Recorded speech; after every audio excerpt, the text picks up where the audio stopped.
Alright, so welcome to the first tutorial on GMDC Pediatrics. So we are starting with Pediatrics today. Alright, let's begin. So we have a 4-year-old child who is brought to the emergency room with a history of vomiting and passing watery stool of 2 days duration. Examination shows that the child is lethargic with sucking eyes and reduced skin turgor. There is no fever. Good. So, anything you are told in a question that they've brought an emergency case, it means it's really an emergency. What it means is that it's a matter of life and death. That's what it simply means. So whatever procedure you have to do it very fast. And I always tell people that there's always a protocol when people are brought to the emergency room that you always have to follow. And that is the ABC. Airway, breathing, circulation, and then deformity. So airway, you want to ensure that the airway is patent. The nostrils, nothing is blocking the nostrils. There's no fluid in the mouth. Blah, blah, blah, blah, blah, blah, blah. B, you have to ensure that the breathing is there. The person can breathe. Circulation. So that's when you'll be doing your IV lines, you'll be giving your infusions and stuff like that. Then D, after you have stabilized, you now go to D. D will be looking for any deformity whatsoever. So that is how, if an emergency case comes to your ER, that's the approach you need to follow. That is the approach you need to follow. But then look at the question. This patient is vomiting. Is passing watery stool. Vomiting, watery stool. So definitely you are thinking of a problem with what? With a GIT, right? Problem with a GIT. So this is more or less like intoxication syndrome. Problem with the GIT. So very, very important. Because if you can analyze this question like this, then trust me, you are almost through with your, with whatever thing that they'll be asking you. Then the person is having lethargy. Lethargy means the person is very weak. No energy whatsoever. The eyes have entered in, or it has sunk in. Very important as well. You have to note it. And the skin texture is also reduced. You must know it. And they didn't bring this no fever for bringing sick, because there are a lot of diseases or GIT disease that can present all of these things. So the person is having from a dehydration, isn't it? Because the person is vomiting and losing a lot of stool. Watery stool. So the person was dehydrated, and they think the person has no fever. So you start thinking of GIT problems that can present with dehydration, but no fever. No fever. So that is what should be coming into your mind. That's what should be coming into your mind. All right. So now let's look at the questions that are likely to be asked. So now list 2 other signs this child may have. 2 other signs. So definitely you are having signs of a dehydration. So what other 2 signs is likely to be experienced by this child? So this question, you don't have to mention what's already in the question. You don't have to mention what's already inside the anamnesis or inside the preamble that they've given you. So this is where Dr. Afon's proposal comes in. You don't mention what is already in the question, because they say mention 2 other signs. Other signs. That means apart from here, what other sign of dehydration are you likely to see in this child? So you can write 1. There can be what? Dry mucous membrane. Dry mucous membrane. There can be oliguria. That means reduced urine flow. Reduced urine flow, because there's no fluid in the person. So if the urine is not coming, very minute, even if it comes. So we call it what? Oliguria. Oliguria. We can have tachycardia. Tachycardia. So you could write the person will be there'll be what? Palpitation. Palpitation. Palpitation. You can also have the called slow capillary refill. Slow capillary refill. So when you press your finger, usually when you press your finger, it turns to red and then it disappears. Or is it white? Yeah, I think white. Then it disappears. White and it disappears within few seconds. But if you are having a dehydration or if you are dehydrated, it will take a longer time for it to get to the normal state. So usually we say slow capillary refill of more than 3 seconds. Slow capillary refill of more than 3 seconds. We can also have what? Hypotension. So if you have no fluid, your blood pressure could reduce, and that is called what? Hypotension. Hypotension. Hypotension. So again, what other 2 signs can you see in this child? Dry mucous membrane, oliguria, tachycardia, slow capillary refill of more than 3 seconds, then hypotension. Hypotension. So in the question, what sign of dehydration did they mention? They mentioned what? Lethargy. So in case you are given a question and they didn't bring all these things, you can add all of these to the signs. So lethargy is a sign of dehydration. Sunken eyes is a sign of dehydration. Reduced skin turgor is a sign of dehydration. But for this question, you don't mention them because they're already in the question. All right. So these are the signs you are likely to find in this patient. Now, list 3 lab investigations you will do. Lab investigations you will do. So definitely never forget your guy, which is what? The full blood count. Because you want to know, yes, even though they say there's no infection, there's no fever, you have to check the blood to see indeed WBC is not high, or WBC is not high, then what else could be the reason for which this person is having this dehydration or this vomiting and diarrhea? You want to what? No. So you do your full blood count, FBC. Then you want to check the state of the kidney, because one of the organs that suffer from dehydration is the kidney. So you want to do your BUE and creatinine. Your BUE and creatinine. Your BUE and creatinine. Your BUE and creatinine. Good.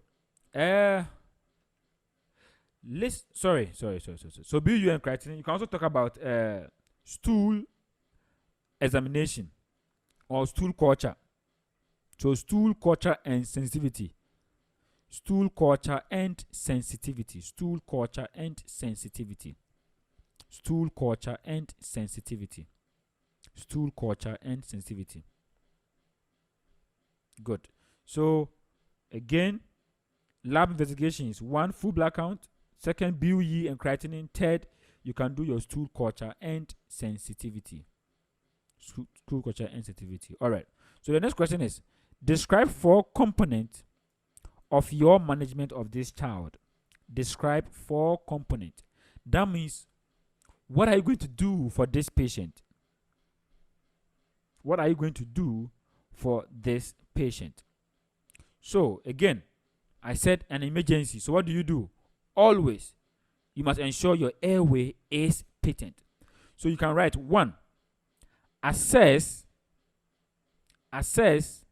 and stabilize A, B, C, where A is airway, B is breathing, C is what? Circulation, and D is deformity.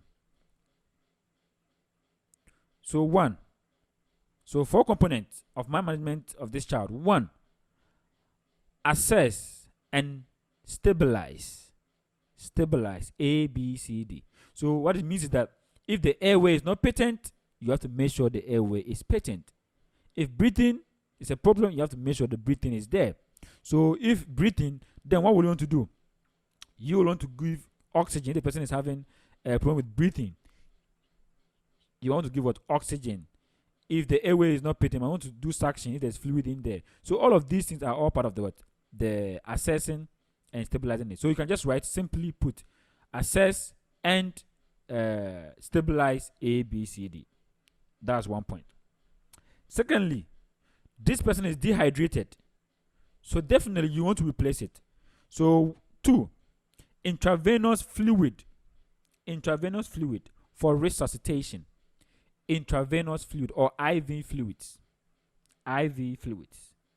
So by IV fluid, you are thinking of what? Normal saline or Ringer's lactate. So you can put into bracket normal saline or Ringer's lactate. Now, if you want to know the exact quantity of fluid to give, there is a calculation for that. So it also depends on the age. If the person is a child, if the person is an old age, so you have to give the daily maintenance dose plus the deficit dose, or the deficit. Okay, so maintenance plus the deficit. So you have to, there's a way of calculating it. We have A, B, C. There's a way of calculating it depending on the symptom that the person is presenting with. Because not every person that is suffering from dehydration will actually present with sucking eyes or reduced skin turgor, isn't it? Some people will have lethargy.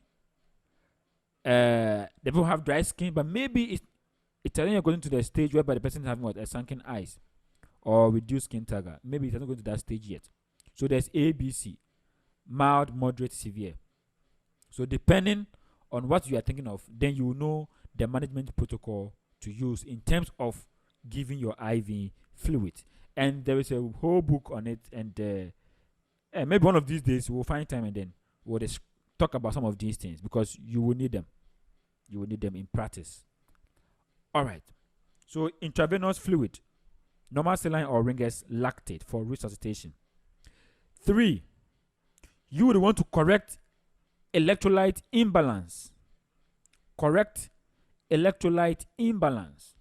So people who are not urinating, people who are having dehydration, definitely the electrolyte will be a bit imbalanced. So you want to make sure everything is well balanced. That's why you have to do your BUE and creatinine. These are all what? Electrolyte.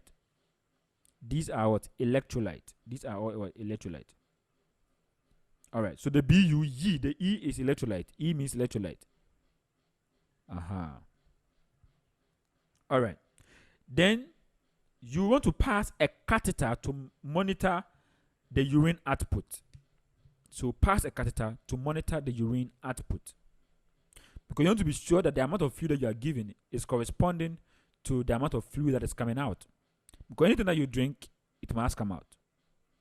Yes, the body will use some, but at the end of the day, it will come out. So, and there's also a value in terms of the daily urine output.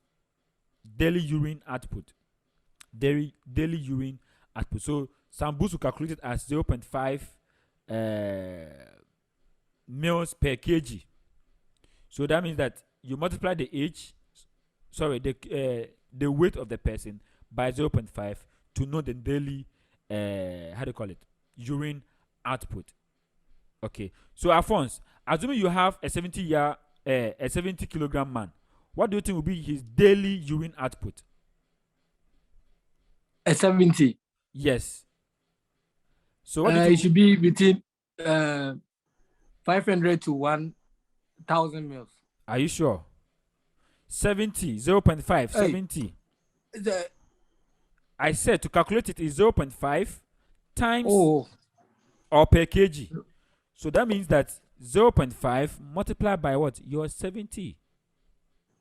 The man is 75 kilograms. Okay, 75, yes. And then you want to estimate 75 times 0.5. That'll give you 37. Good. 0.5. 31 liters of milk. So that's per hour. That will be per hour. So every so hour. 7.5 mils per hour. Per hour, exactly. Per hour. That will be per hour. So this is what you need to, in 24 hours, you multiply by 24 hours. But so this is how to do your calculation. So basically that's it. But some books also say that it's just 30 mils per hour. 30 mils per hour. But other books will tell you that it depends on the weight of the person. So get to know these things and you'll be good when it comes to your practice. All right, so that's just by the way. So that is for monitoring the urine output. Then you want to give zinc tablet. Zinc has a way of helping diarrhea. Those with diarrhea problems, zinc, it helps a lot. As to how it helps, I'm yet to find out. But zinc tablet helps a lot. Zinc tablet helps a lot. Then you have to give your ORS, oral rehydration what solution, ORS. ORS. Some of you know it, ORS. So it's like a salt solution. So you want to be giving what? Your ORS. And again, it depends on the level of dehydration. Whether you want to give one full bottle, how many sachets of ORS, and all the kind of things. So all of these things are used in the management of dehydration. And then lastly, you want to frequently assess the hydration status. You want to frequently assess the hydration status. So if you give all this fluid, everything, ORS, whatever it is, you want to be monitoring if this patient is improving or not. If now the urine is coming or not. Because if you are taking it in an hour, you should get some fluid in your bag. So if you're not getting some fluid in your bag, then you go in again and look at what the problem could be. So you want to check the hydration status. You want to check if the lethargy has improved, if the skin target has improved, if the the dry mucous membrane has improved, if capillary refill has improved. All of these things you want to check them out to make sure everything is on point. All right. List 3 clinical features suggestive of hypovolemic shock. Hypovolemic shock. 3 features of hypovolemic shock. So, as part of our the signs, we say the person can develop what hypotension, and hypotension simply means the person is developing into what? Into hypovolemic shock. So, what signs or what clinical features is suggestive of hypovolemic shock? And ladies and gentlemen, don't think too far. So definitely this means that the person is very, very dehydrated. To get to hypovolemic shock, it means that the fluid is finished. Literally. The person is in a severe dehydration. So what it means is that you can just mention the signs that you mentioned in your first point. So what will you mention? You can mention hypotension, lethargy, weak, tready pulse, tachycardia, capillary refill of more than 4 seconds. There could be cold, clammy peripheries. Cold, clammy. So all of these things, you guys have to monitor them. The person is in hypovolemic shock. Pulse will be under attack. Tachycardia will be there. Lethargy, the person will feel tired, weak. It will be there. All of these things. So you can just mention what we did in the signs, and you are good to go. So now instead of the oliguria, we can now have anuria. That means absence of urine can be there. Absence of urine can be there. Dry mucous membranes. Now, if you don't take care, this person might even have some CNS manifestations. So you can have what? A confused person, or confusion might set in. Confusion might set in. So the person doesn't really know what is happening to him or her. Confused. So if you are there and then all of a sudden you feel that you are confused in this hot weather, I know if you're in Ukraine, maybe it's not hot, but if you're in Ghana, that means you are entering into what? Hypovolemic shock. So you have to check your hydration status. Very, very, very important. Now, having spoken about all of these things, the question then asks us, what is our diagnosis, or what is our provisional diagnosis? But from the look of things, you could be looking at a person suffering from what? From cholera. A person suffering from what? From cholera. And cholera is very, very, very, very common in Africa, especially in Ghana. Very common in Ghana. So basically, we have exhausted question on dehydration. So hopefully when we are done with a whole lot of stuff, we can go into details how to group to know mild dehydration, moderate and severe. So if I were you, I will do that assignment so that when the time comes, you'll get a better understanding. Okay, so you will do that assignment, and when the time comes, I will throw more light on them because we are moving with a target. I don't want us to divert our discussion because a whole topic on its own. All right, that's just by the way. So let's move to the next section. So a 4-year-old boy presents at the OPD outpatient department with generalized swelling. Guys, what's another name for generalized swelling? Who can tell me? We discuss it in the therapy. I mean, in internal medicine. Generalized body swelling. What is another name for it? Anasaka.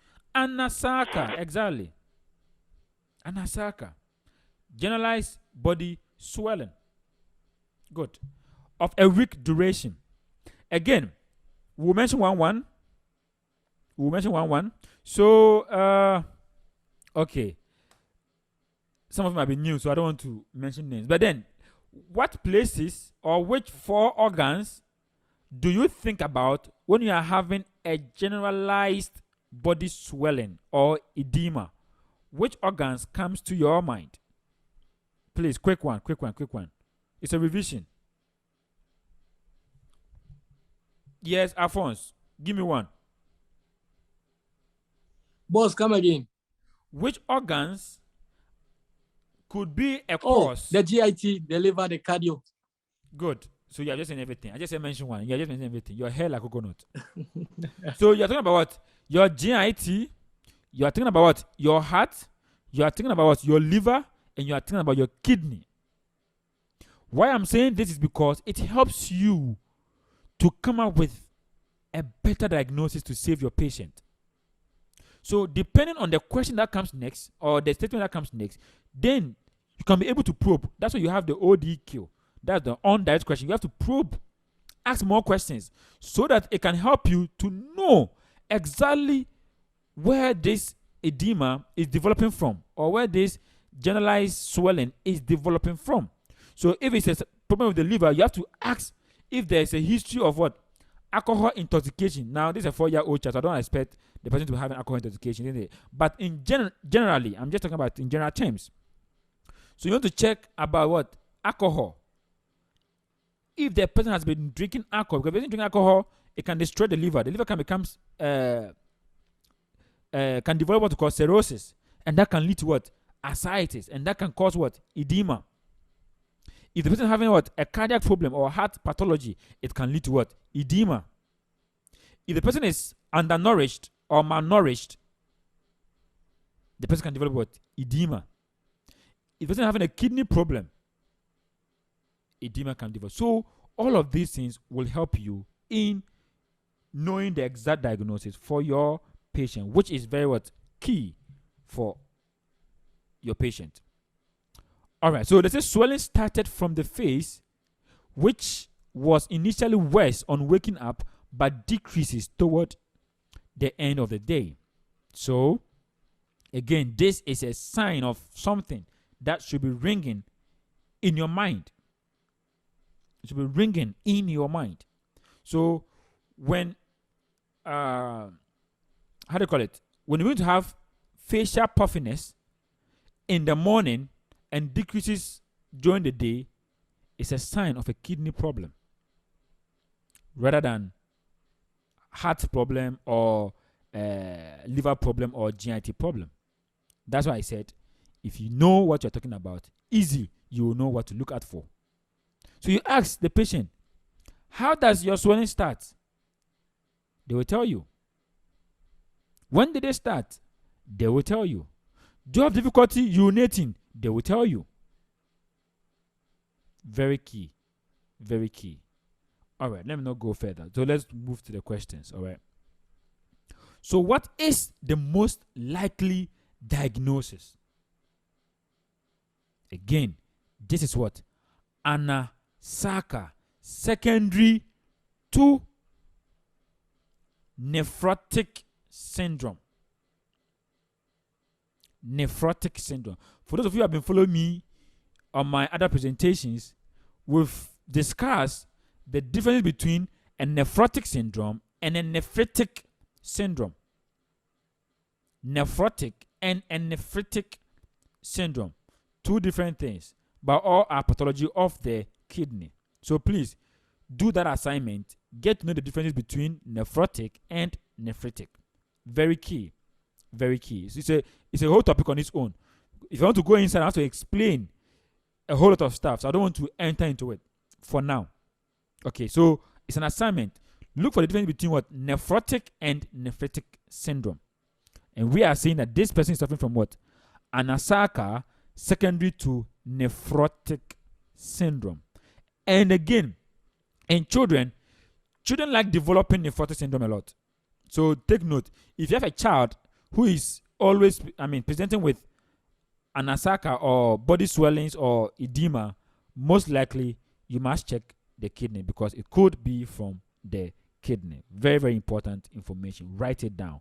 If you have a red pen, circle it. Very important. So don't go and look at a child and be saying, yes, it can also be a heart pathology. After liver, they don't even go there. It's too early for a child like that. However, don't say it's not possible. Always try and then rule it out first. So do your liver function test and stuff like that to make sure everything is fine. All right. So that is just by the way. So this is what? Anasaka, secondary to nephrotic syndrome. All right. 4 differentials for generalized body swelling. 4 differentials for generalized body swelling. Again, I've told you the areas to look at for. So mention diseases that are in these areas. Simple and short. Simple and short. So, what disease inside the heart can cause edema? Who can tell me? Okay, I'll just mention them. So, Rodney, what disease inside the heart can cause body swelling? Because we said disease of the heart. What disease are you looking at for? Or what problem of the heart are you looking at for? Oh, quick one. We've discussed these things. Doc, can I talk about left ventricular hypertrophy? Thank you. Don't say can I. It is. It is. So you are talking about what? So Daniel, just say a problem, people suffering from what? Heart failures. Heart failure. So congestive heart failure. Congestive heart failure. So that is one. You can also mention chronic renal failure. Chronic renal failure for the kidney. For the kidney too, you can mention nephritic syndrome, nephrotic syndrome. Nephritic syndrome, nephrotic syndrome. You can mention liver failure or cirrhosis. Liver failure or cirrhosis. You can mention, how do you call it? Protein losing enteropathy. Protein losing enteropathy. You can even mention acute malnutrition. Acute malnutrition. So these are very, very important, and we have discussed them in the internal medicine presentation. So you just apply the same knowledge to this place, and you are gone.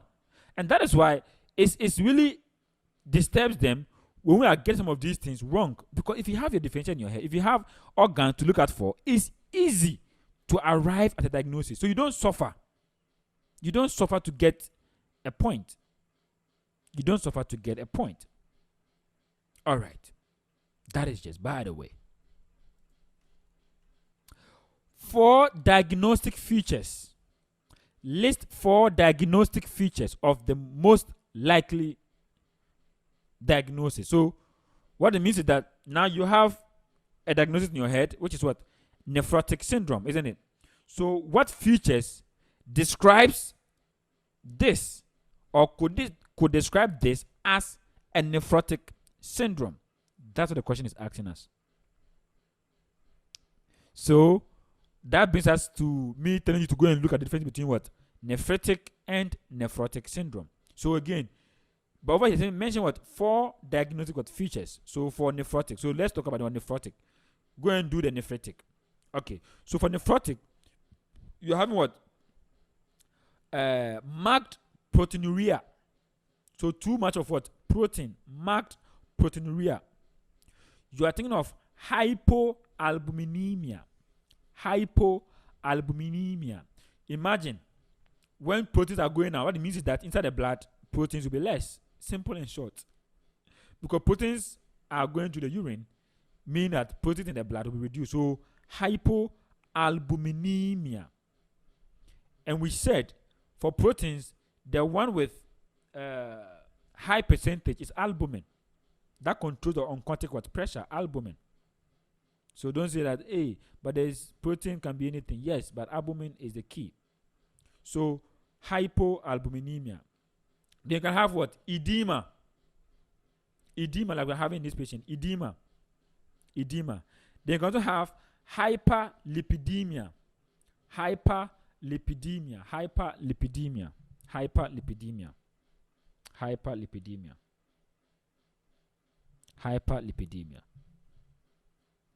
All right. So these are our diagnostic what features for nephrotic syndrome. So go and look for what? Nephritic syndrome. All right. What will be your first line treatment for this patient, guys? So children suffering from glomerulonephritis, so don't get confused and say glomerulonephritis. Glomerulonephritis means a problem with the what? With the glomerulus. And actually nephrotic is a problem with the glomerulus. Nephrotic, nephritic, they are all problems with what? With the glomerulus. So if I say glomerulonephritis, don't get confused. Okay, it's just a description to describe that there's a pathology in the kidney or the glomerular apparatus. As simple as that. So what will be your first line? So children suffering from glomerulonephritis, the first line of treatment is to give what we call prednisolone or hydrocot. Or yes, corticosteroids, they are all steroids. So prednisolone. So prednisolone is the drug of choice. Prednisolone. So that is the first line of treatment. Prednisolone. As simple as ABCD. Now, they didn't mention what investigation to do and stuff like that. But again, if they ask you for investigations, you can give like 10. 10. Because mention 2.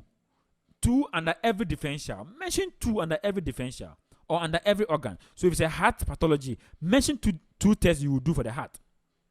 If it's a liver disease, mention 2 tests you will do from the liver. If it's a malnutrition, mention 2 tests you get from the GIT. If it is a kidney, mention 2 tests you could get. So at the end of the day, you should get more than 10. If they should ask you. That is how to answer questions. And it helps a lot. All right. A 3-year-old child is rushed to the emergency room convulsing. Again, emergency room. Anytime you see emergency, don't take it for a joke. Emergency means emergency. Convulsing. She has a fever.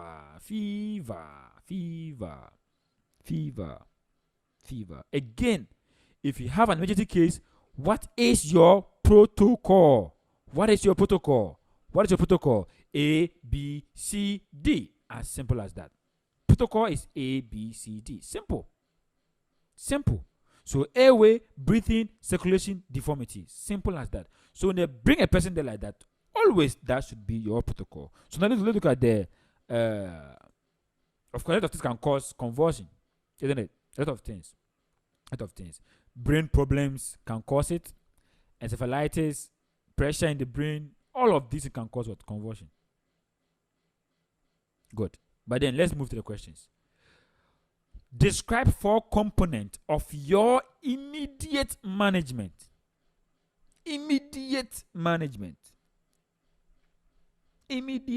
So 1, again, assess and stabilize A, B, C, D. Assess and stabilize your A, B, C, D. As simple as that. 2, you want to put the person on oxygen.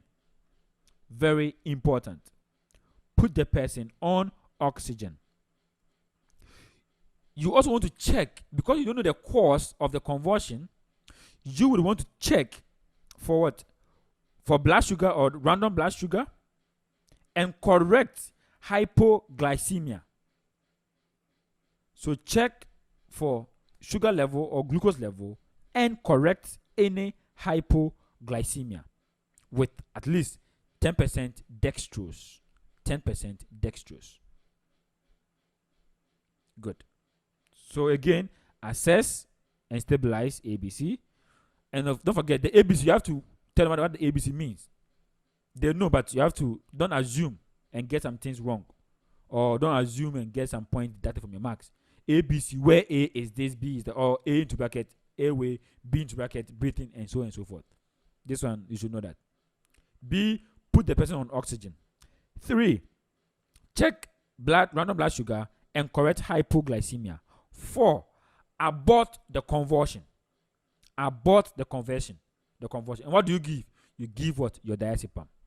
At least diazepam, everybody knows that. There are other drugs you can give, but diazepam is easy to remember. So stick with it. Just stick with it. So you can give what? Either rectal or IV diazepam. IV diazepam. Then, since the person is having fever, you want to give what? Antipyretic drugs. Antipyretic drug. And you want to give what? Either PMO, or some people give what? Aspirin. But PMO is always safe. PMO is always, or paracetamol is always safe. It's an antipyretic. All right. So again, ABC, oxygen, sugar, and correct it.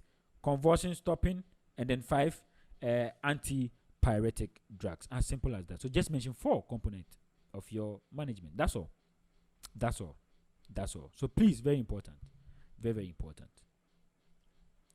List 2 features of a simple febrile convulsion. So now definitely this person is suffering from what? A febrile convulsion, because fever and there's what? Convulsion. We call it what? Febrile convulsion. Okay, so now mention 2 features of a simple febrile convulsion. Just 2 what? Features. So 1. Now when we say simple, simple means simple. So 1, convulsion is generalized tonic clonic. Convulsion is generalized tonic clonic. When we say generalized, the whole body is in spasm or is shaking. The whole body is shaking. The whole body is in spasm. So generalized tonic clonic seizure will be there. Good. 2, it does not last more than 15 minutes. So your convulsion should not last for more than 15 minutes. And it must occur just once in 24 hours. So this is what simple febrile convulsion.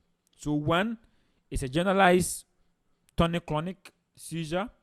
2, it shouldn't be more than 15 minutes, or the seizure shouldn't go more than 15 minutes. And then 3, it should be once in 24 hours. Once in 24 hours. Once in 24 hours. All right.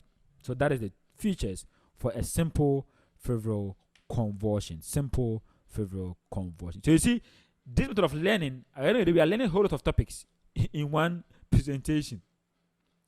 So just add it up to whatever presentation you are having. It will help you a lot, believe me. Or whatever class that you are having. Good. So list 2 features of a complex febrile convulsion. Complex. Complex means complex. That means it's not simple. So 1, the seizure could be focal. When we say focal, it could be occurring at one particular place.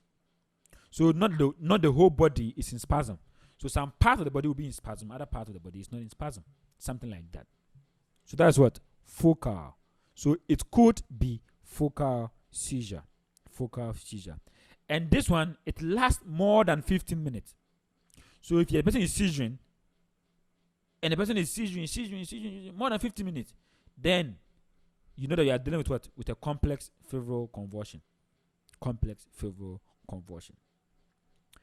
Then again, In simple, they said it should be once in 24 hours. But in complex, it's more than once episode in 24-hour period.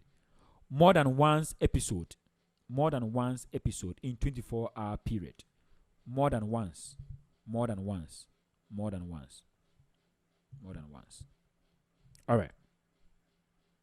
Good. So these are what? The features for complex. Features for... See, in Viva, they can ask you, what is the difference between a simple convulsion and a complex convulsion? You should know it. You should know it. All right. 2 common differential diagnoses. So, again, what can lead to convulsion? That is all. And we've mentioned the organ that is likely to be involved, which is what? The brain, because convulsion is a matter of the brain, or it's a problem of the brain. So if you have a problem of the brain, what problem of the brain are you thinking about? Mention them and you are done. Mention them and you are done. So you can talk about what? Your meningitis. You can talk about what? Encephalitis.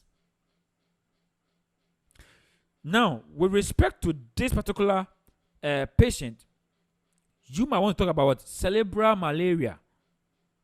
Cerebral malaria, because people with too much temperature with convulsion could be cerebral malaria. Means malaria has now entered into the brain, which is very serious.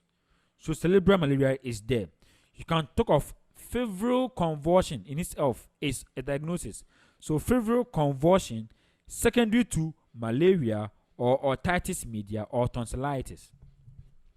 Febrile convulsion secondary to either malaria, otitis media, that means infection in the brain, in the ear. Then tonsillitis. So tonsillitis can also lead to what? Febrile convulsion, which can lead to what? Seizure manifestation. So again, meningitis, cerebral malaria, encephalitis, febrile convulsion secondary to the malaria, the otitis media, and tonsillitis. So just mention 2 differentials. Now, if you want to go further, you can go on and now if it is in an adult, you can go on and mention how do you call it? Liver encephalopathy. Liver encephalopathy. Or hepatic encephalopathy. Hepatic encephalopathy. You can mention that. You can mention intracranial pressure. You can mention some arachnoid hemorrhage. Hemorrhage. All of these things can lead to convulsion. But it's a child, so you might want to not mention those things to complicate your differentials, isn't it? But it's a possible differentials if it's a generalized convulsion like we are looking at. All right. So that's just by the way. So I believe we have exhausted this question as well. So any question on convulsion, dear ladies and gentlemen, someone will say lahu. So get it once and for all. Once and for all. And make sure you are practicing it. All right. Good. So a 2-year-old child is rushed. Rushed to the emergency room with a hot water bend. Apparently this week we have been having a lot of bends in our ward. And apparently I'm managing one bend. He's an adult. He's having over 60% surface area being bent. Over 60% surface area is bent. Yes. I'll try and get a picture on our page. Okay. I tried taking a picture of the person. The whole front, the trunk, and the back were all bent. So an assignment. How to calculate surface area bent. Please, it's an assignment for you guys. Know how to calculate the surface area or how. So let's say your trunk. What is the percentage we give to the trunk bent? What percentage do we give to the back? What percentage do we give to your limbs? The upper limbs, the lower limbs. What percentage do we give to it? There's a thing called the rule of 9. So go and look for it. The rule of 9. The rule of 9. Go and look for it. The rule of 9. So that one will help you to calculate, estimate the surface area that has been what?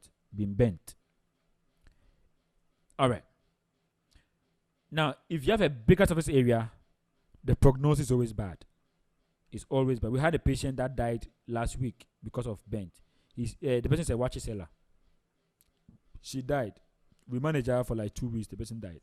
Oh, Yeah, it's watch it. unfortunate. Watch seller. So, I was telling her that we're going to do our best to make sure she comes alive.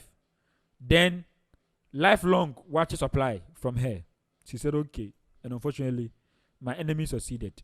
So I didn't get my lifeline watch supply in the morning. And I saw Alphonse will definitely be part of them. They don't like me. All right. So that's by the way. But these are practical stuff. So this happened an hour prior to presentation. It happened an hour prior to presentation. Okay. So again, the time is always important.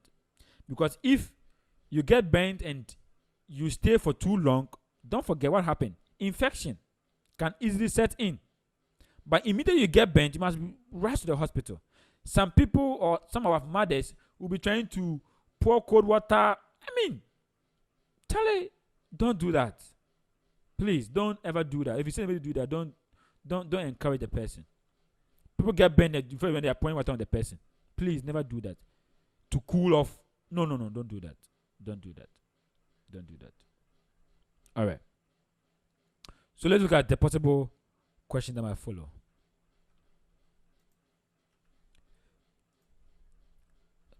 Describe 2 things you will do immediately.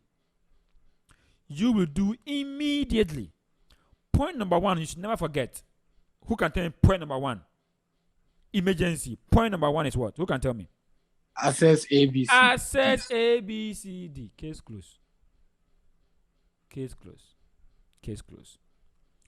2, determine the total burn surface area and then hydrate. That's why I'm saying that knowing the surface area will help you the amount of fluid to be given to the person. Because the person is losing water or has lost water. So determine the total burn surface area and hydrate. There's a formula for the hydration. We call it the Parkland's formula. So again, it's an assignment for you guys. The Parkland's formula. P-A-R-K, land. Parkland's formula. So going for the Parkland's formula. So it uses the surface area to calculate for the hydration in the first 1 hour and then the next in the first 8 hours and then the next 16 hours in 24-hour period. So go and look for the Parkland's formula. Please, I hope you guys are writing these things. Write them down. It's very important. Write them down. Don't joke with it. All right. Boss, please come and give me the formula. Is it called Parkland. P-A-R-K land. L-A-N-D. Parkland formula. The Parkland formula. So please do that. All right. So 2 things. So 1, assess ABC. 2, determine the total burnt surface area and hydrate. And then 3, give analgesics to relieve the pain. Never allow your patient to go through pains, especially for burns. Don't be stingy with analgesics. Don't be. If it's morphine, give them morphine. Give them morphine. Very important. Because as the patient is getting through those pains, it's not helping with the prognosis. So I was asking my boss, so if the person is demanding morphine almost every hour, should I give? He told me, yes, give. I'm like, won't it be abuse? He asked me that if it's abuse, then if you don't abuse, then what happens to the narcology department? What job would they be doing? So we don't want them to work or what? So give. It's not your problem. So give. We have doctors who can manage the addiction for them. But your duty is to give. So just give. Just give. Okay, so don't allow your patient to go through pains for nothing. Don't allow them to go through, because it's very, very excruciating, believe me. All right, so 2 things. So we've mentioned 3. So that should be enough for you. Then, of course, you want to cover for antibiotics, because these people definitely are exposed, the skin is exposed, and you want to cover for antibiotics. So these are the management plan to do. Management plan to do. Okay. My patient, he has been asked to eat 4 eggs a day. So 2 eggs in the morning, 2 eggs in the evening. And the thing is that you want the person to have more protein so that it can repair the tissues that have been worn out, isn't it? So a lot of proteins is very, very important. So people who are dehydrated and can eat, we encourage them to eat high content of what proteins. All right. What will be your major concerns? What will be your major concerns? Guys, think about it. Who can tell me something? What will you be concerned about? Somebody with this kind of how do you call it? Bent. What are you concerned about? What are you trying to prevent? What are you thinking? Who can tell me any? Loss of electrolytes. Good. So fluid loss or electrolyte loss. Then infection. This person is at risk of having a whole lot of infection. So please, you would want to what? To cover it up. So you want to make sure that this person is not dehydrated. And this person is not getting what? Infection. You always want to make sure about that. Always make sure about that. Very, very important. All right. So just list 2 and you're okay. 4 components of your management. I think we have described it above. Basically. So 4 components of your management. So 1, to give a prophylactic antibiotic. So this one was what? Immediately. So immediately you do the ABCs, isn't it? Then subsequently, what you want to do is that you want to give prophylactic antibiotics. Prophylactic antibiotic. You want to what? Rehydrate with IV fluid. Rehydrate with IV fluid. Rehydrate with IV what? Fluid. Based on the surface area involved. Based on the surface area involved. 3.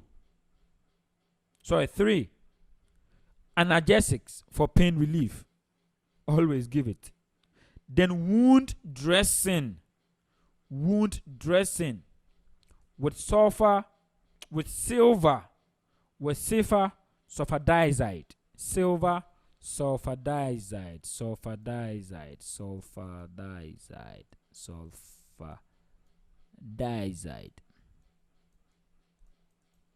And sulfadiazide.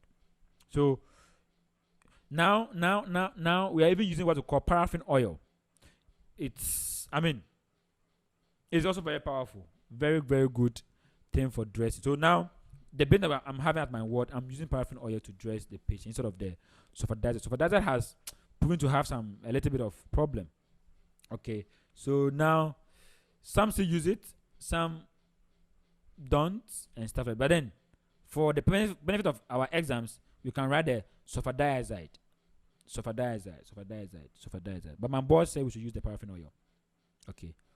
So but I can use sulfadiazide as well.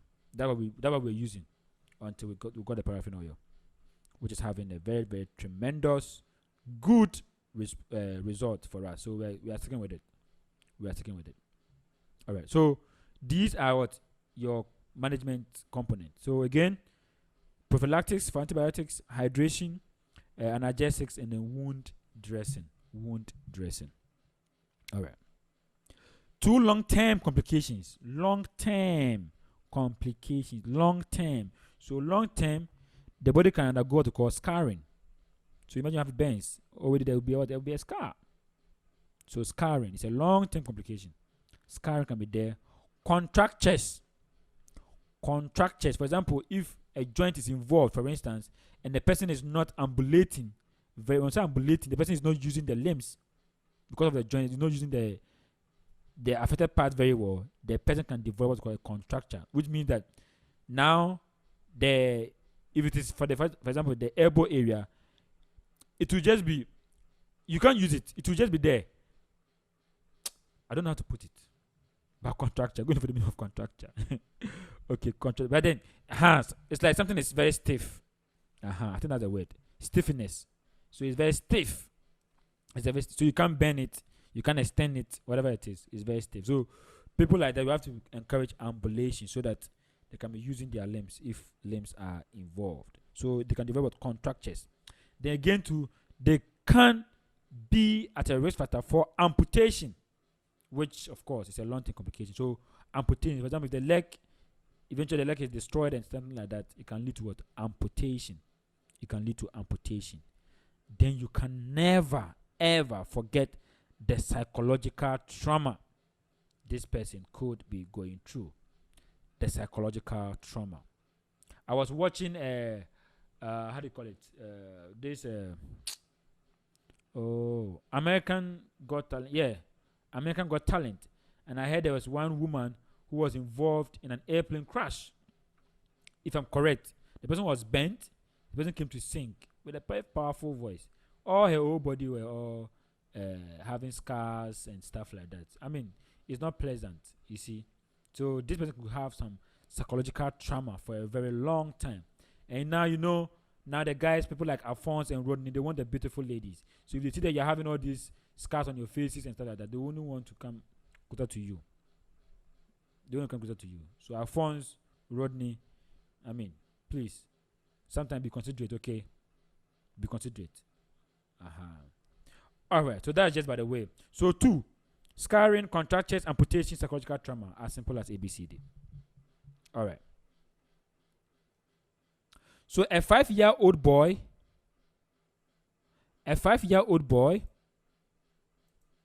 who has asthma is rushed. Okay, when I say rushed, it means rushed. It's rushed to the emergency room with difficulty in breathing, chest tightness, wheezing. He used his salbutamol inhaler twice prior to presentation, but there was no improvement. So definitely this person has an asthmatic attack, isn't it? Maybe. So this person has an asthmatic attack. That's just it. Asthmatic attack. So you should read on asthma. Go and read on asthma very well. So the person having what? Asthmatic attack or acute exacerbation of asthma attack. Yeah. All right. So that's just by the way. So now let's move forward. What other important history will you take? So this person has come to a ER. They're asking what history will you take? So this already in your mind you're thinking of what? An asthma. So what history would you like to know, or will you ask this patient? So 1. Now the reason why you're asking is you want to know the severity of this attack. You want to know the severity of this attack, or if the person has experienced such episode before. Good. So 1. Can the child complete full sentences? Can the child complete full sentences? If you ask, what is your name? Can he mention that my name is so and so? Or he will just say my no. It's not a good sign. Now the reason why you want to know is because you want to see if the person can talk. And usually when you have a problem with your breathing and stuff like that, which is very severe, you cannot really talk. Imagine you are in a place where there is poisonous gas. Okay, those who use pesticide to spray their rooms. You can't even talk. They ask you, green life. What's up? You be closing your mouth. You don't want to open your mouth to talk because you are having breathlessness. You are having what? Breathlessness. So you really want to talk. So let's imagine a child going through that. Imagine a child going through that. Imagine a child going through that. Very, very important. So, good. So, can the child complete full sentence? That's one thing you want to ask. Secondly, has the child ever been admitted to the intensive care unit on account of a severe asthmatic attack? You want to know if the person has been admitted before in the ICU, intensive care unit, on this kind of attack. Then, has the child ever been ventilated?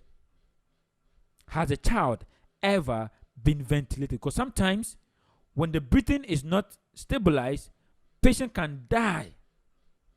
So if breathing is not patent, or the airway is not patent for breathing, you want to do what? Intubation, or you want to put a ventilator on the person or intubate the person. You want to do that. You might want to do that. So you might want to put the person on ventilation. So very, very, very important. So these are the questions you might want to ask the patient based on what has been presented to you. 4 clinical features suggestive of a severe acute exacerbation of asthma. So 2 features. So one, so what means that what signs can you see that's making you think that, hey, this person is suffering from what? Severe acute exacerbation. Don't forget that, first of all, breathlessness or difficulty in breathing, chest tightness and wheezing is just a sign and symptom for asthma. Good. But we want to know if this asthma is a severe asthma. So it's a 2 different things. So don't get it twisted. They're going to say, oh, chest tightness. Chest tightness means the person having asthma. But here we want to look what is suggestive of a severe acute exacerbation or a severe asthmatic attack. That's what we're looking for. So what feature we look at for? 1, lethargy. Does the person look tired? Because if you labor in breathing, you look very tired. I don't think some of you have given birth yet, but women who are the labor ward, they go push. They are not tired. No energy anymore. If you go to the obstetrics room, you will see what I'm talking about. Or the living room, labor room is what I'm talking about. All right. 2, low oxygen saturation. You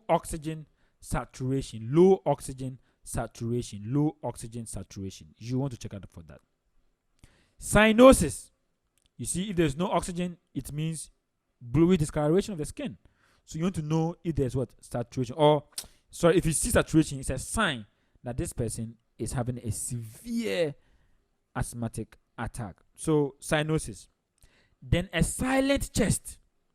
You know, your chest always beats, right? You could feel that it's beating, or you could hear. Now the chest is silent, meaning nothing is going on. So silent chest is also indicative for acute exacerbation of asthma attack. Then tachycardia or bradycardia is a person panting.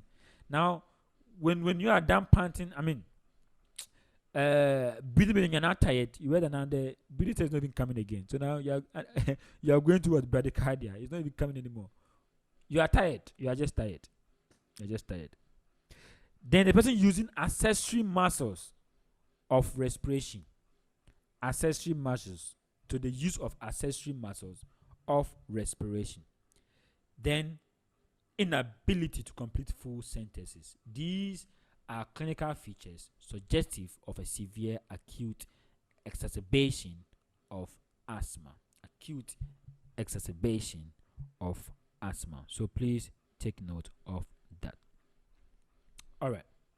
So again, lethargy, low oxygen saturation, cyanosis, silent chest, tachycardia or bradycardia, the use of accessory muscles of respiration, and inability to complete full sentences. All right.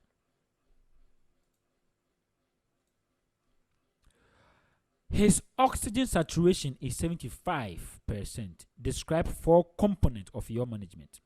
Now, under no circumstance should your SpO2 be less than 92. Others say 93 or 94, but it should be less than 92%. So if it's less than 92%, guy, you have to act very fast. So this person is desaturating. And you know oxygen is important for perfusion in the body. So 1, put the person on intranasal oxygen. That's a component. Put the person on intranasal oxygen. So put oxygen on the person. 2, nebulize with salbutamol.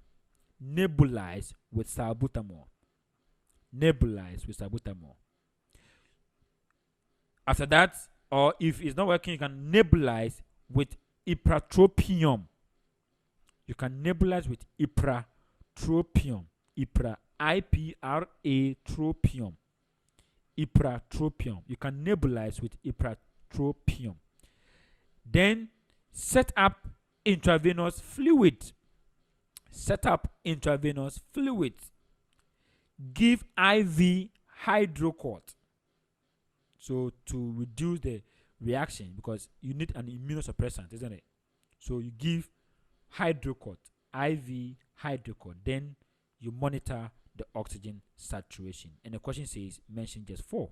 So over to you. So 1, put the person on intranasal oxygen, nebulize with salbutamol, nebulize with ipratropium bromide, set up intravenous fluid, give IV hydrocort, and then monitor oxygen saturation. So just 4 of this, and you are good to go. All right. List 2 common side effects of salbutamol. So some side effect of salbutamol. You remember we said nebulize with salbutamol. So what side effect are you likely to see in a patient? 1, tachycardia. Tachycardia. There can be shaking or tremors. Shaking or tremors. There can be headache. We can have anxiety or nervousness. Then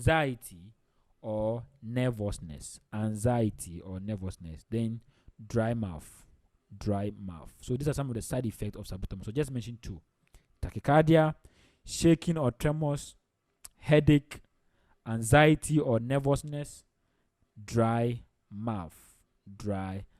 So these are your common side effect of salbutamol.